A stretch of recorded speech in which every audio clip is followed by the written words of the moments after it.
عمران خان ایک سیاسی حقیقت ہے اور اس حقیقت سے منہ نہیں پھیرا جا سکتا۔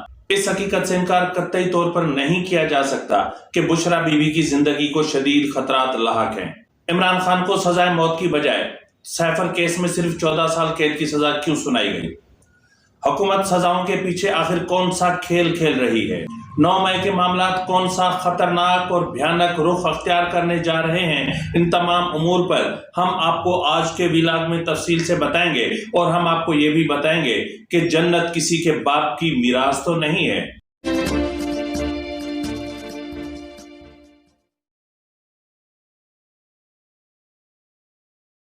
بسم اللہ الرحمن الرحیم۔ السلام علیکم ناظرین، میں ہوں آپ کا میزبان نواز بھٹو۔ ناظرین، ہم انتخابات سے صرف 2 دن کی دوری پر ہیں، اور جب ہم 2 دن کی دوری پر ہیں تو پھر صبح سویرے ہی ہمیں 10 شہادتوں کے تحفے دیے جاتے ہیں۔ جی ناظرین، 10 شہادتوں کے تحفے ہمیں دیے گئے ڈیرہ اسماعیل خان میں، جہاں ایک تھانے پر دہشت گردوں نے حملہ کیا۔ ایک طرف دہشت گرد حملہ آور ہیں تو دوسری طرف ریاست پی ٹی آئی پر حملہ آور ہے۔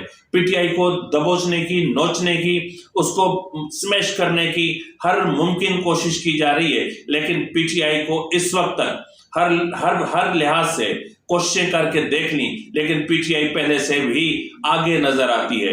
عمران خان پہلے سے زیادہ مقبول نظر آتے ہیں۔ اس وقت جب بشرا بی بی کی زندگی کو شدید خطرات لاحق ہیں، اس وقت جب عمران خان کو بڑی بڑی سزائیں سنا کے اور پابند سلاسل کر دیا گیا ہے، اور پھر سزائے موت کی طرف بڑھا جا رہا ہے، تو ایسی صورتحال میں بھی عمران خان کی مقبولیت لمحہ بہ لمحہ بڑھ رہی ہے، کم نہیں ہو رہی۔ اب وفاقی کابینہ کی طرف سے ایک کمیٹی بنائی گئی تھی۔ کابینہ کمیٹی جو تھی، اس نے تعین کرنا تھا 9 مئی کے معاملات کا، 9 مئی میں ہینڈلرز کا، ماسٹر مائنڈ کا اور سہولت کاروں کا۔ اب کمال کی بات یہ ہے کہ یہ جو ایک پپٹ قسم کی، ایک ڈمی قسم کی جو کمیٹی بنائی گئی، جس میں سارے کے سارے ایک ریاستی مہرے بٹھا دیے گئے تھے، اور ان ریاستی مہروں کو وزیر بنا دیا گیا تھا، جو نہ تو اپنی مرضی سے کھا سکتے ہیں، نہ اپنی مرضی سے پی سکتے ہیں، تو وہ اپنی مرضی سے بول کہا سکتے ہیں، اپنی مرضی سے فیصلے کر کہا سکتے ہیں۔ تو جی ان پپیٹس نے بیٹھ کر کے اس چیز کا تعین کرنا تھا۔ یہ سب انویسٹیگیٹر تھے، انٹرنیشنل انویسٹیگیٹرز اس کمیٹی میں موجود تھے۔ شرم بھی نہیں آتی، ڈوب کر کہیں مر جانے کا مقام ہوتا ہے، وہ بھی نہیں آتا۔ تو بہرحال ان پپیٹس نے تعین کر لیا ہے کہ 9 مئی کے ہینڈلرز کون تھے، ماسٹر مائنڈ کون تھا، سہولت کار کون تھا، اور انہوں نے تفصیل سے جو ہے وہ خفیہ اداروں کی رپورٹس کا، جی آئی ٹیز کا بھی جو ہے وہ اپنا تعین کر لیا۔ اور اس کے بعد جو پنجاب کی جی آئی ٹی کی طرف سے رپورٹ گئی ہے، یا اس نے سب سے زیادہ ان کے رونگٹے کھڑے کر دیے۔ ظاہر ہے جب حکومت آپ کی، طاقت آپ کی، اختیار آپ کا، بندوق آپ کی، گولی آپ کی، تو پھر فیصلہ بھی تو آپ ہی کا چلے گا نا صاحب، کسی کے باپ کا تو نہیں چل سکتا نا۔ تو رپورٹس تو یہی آنی تھی، وہی رپورٹس آئی ہیں جو آپ چاہتے تھے۔ اور اسی طرح جس طرح میں کہتا ہوں کہ 9 مئی اسی طرح ہوا جس طرح آپ چاہتے تھے، تو آپ کی چاہت کیا کہ کسی اور کی چاہت کیا ہو سکتی تھی؟ لیکن یہاں اس کے باوجود ان کو وعدہ معاف گواہوں کی ضرورت ہے۔ اس کے باوجود کہ 103 ملزمان کے ملٹری ٹرائل مکمل ہو چکے ہیں، لیکن اس کے باوجود انہیں وعدہ معاف گواہوں کی ضرورت ہے، کیونکہ ملٹری ٹرائل میں جن اکیوز کو سزائیں سنائی جانی ہیں، جن کے ٹرائل مکمل کیے جا چکے ہیں، وہ کوئی اتنے بھاری بھرکم نہیں ہیں، وہ اتنے کوئی وزندار نہیں ہیں کہ ان کے بیانات پر عمران خان کو بڑی سزا سنائی جا سکے۔ تو پھر کیا کیا جائے؟ تو پھر لے آؤ صداقت عباسی کو، تو پھر لے آؤ باسی کوئم عباسی کو، تو پھر لے آؤ عمر تنویر بٹ کو، تو پھر لے آؤ کرنل امجد صابر راجہ کو، اور پھر وہ جنہوں نے قطار سے پریس کانفرنسز کی تھی 9 مئی کے بعد، ان سب کو لے آؤ، اور سب کی پریس کانفرنسز کو جو ہے 164 سی آر پی سی کے اسٹیٹمنٹ میں کنورٹ کر دو۔ کرنے جا رہے ہیں آپ، کرو۔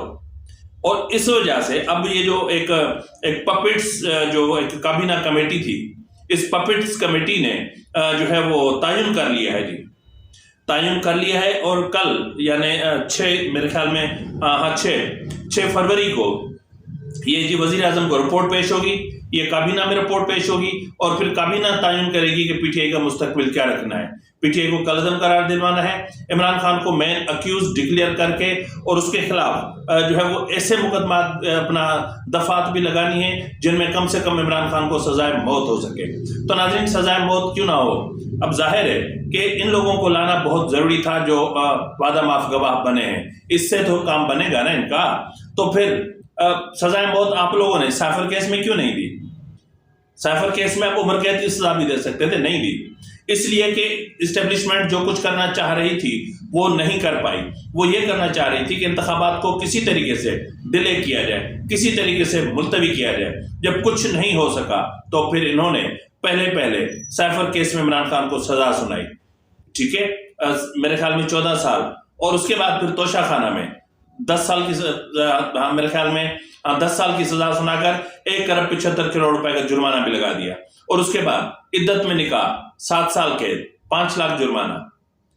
جب یہ بھی کر کے دیکھ لیا کہ پی ٹی آئی کے لوگ تو نہیں نکلے، پی ٹی آئی نے تو کوئی پروٹیسٹ نہیں کیا، پی ٹی آئی نے تو کوئی احتجاج نہیں کیا، نہیں کریں گے، وہ اس لیے نہیں کریں گے کہ عمران خان چاہتا ہے election who, P T I چاہتی ہے الیکشن ہو، وہ آپ کو انتخابات سے کبھی بھی اسکیپ ہونے نہیں دیں گے، راہ فرار اختیار کرنے نہیں دے رہا عمران خان، اس لیے عمران خان سے آپ پریشان ہیں۔ اب کیا کر رہے ہیں؟ ایک تو اخلاقیات سے گری چیزیں آپ کورٹ میں لے کر گئے، اور وہاں پر آپ نے کسی کی ذاتی زندگی کا تماشا بنایا، کسی کی پرسنل لائف کو آپ نے اس کا پوسٹ مارٹم کیا۔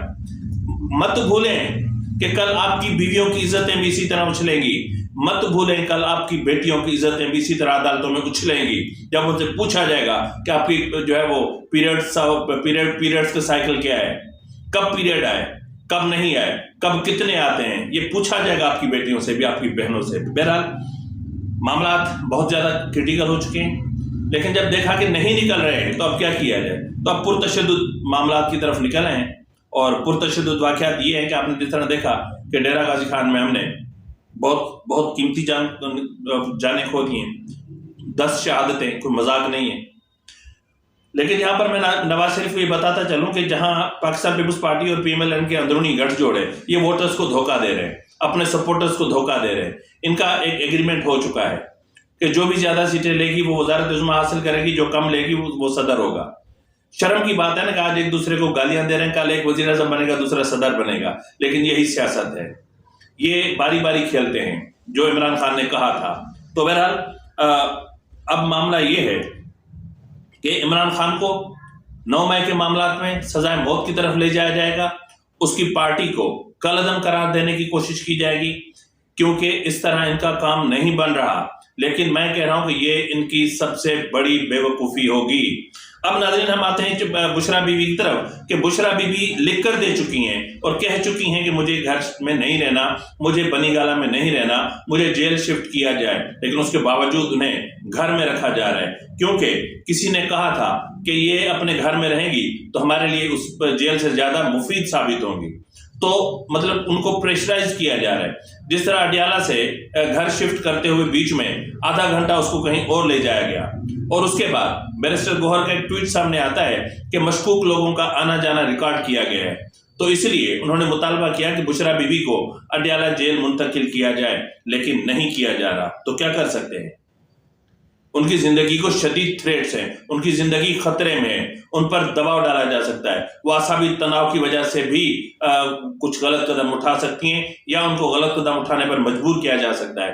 کسی کی بہن، بیٹی، ماں کو اس طرح عدالتوں میں آپ برہنہ کریں، اس طرح ان کی توہین کریں، تذلیل کریں، آپ اس طرح ان کو بے آبرو کریں، مطلب کیا ہو سکتا ہے؟ سوچ، کل تک آپ نے اس کا گھر برباد کیا، آپ نے اس کا شوہر برباد کیا، آپ نے اس کی گھر گھرستی بگاڑی، آپ نے اس کی پرسنل لائف میں آپ انٹرفیرنس کی، اور اس حد تک انٹرفیرنس کی کہ 8 فروری کو ملک میں 9 مئی کروانے کی اب منصوبہ بندی ہو رہی ہے کہ 9 مئی ہو، کسی بھی طریقے سے پی ٹی آئی کو اس طرف دھکیلنے کی کوشش کی جا رہی ہے۔ لیکن یہ بھول گئے ہیں کہ پی ٹی آئی کا I T wing, P T I کو آئی ٹی کا استعمال کرنا آتا ہے، پی ٹی آئی نے آئی ٹی میں سب کو پیچھے چھوڑ دیا ہے، پی ٹی آئی نے اپنا سوشل میڈیا کا استعمال اب بغیر انٹرنیٹ کے کرنا بھی شروع کر دیے۔ اب کیا کریں گے؟ روکیں گے نا، روک لیں، آپ انٹرنیٹ کے ان کے اکاؤنٹس بند کریں گے نا، کیونکہ جو پی ٹی اے کے پاس ہے وہ وہی کرے گا، پی ٹی اے ان کے اکاؤنٹ سے سیل کر اپنا بند کر سکتا ہے نا۔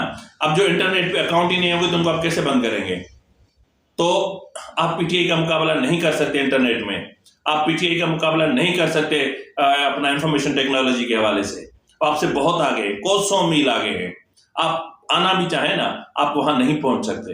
انہوں نے برسوں لگائے ہیں، اور ان کو سکھایا کس نے؟ جناب آپ نے خود سکھایا تھا، جی ایچ کیو کے اندر سکھایا تھا،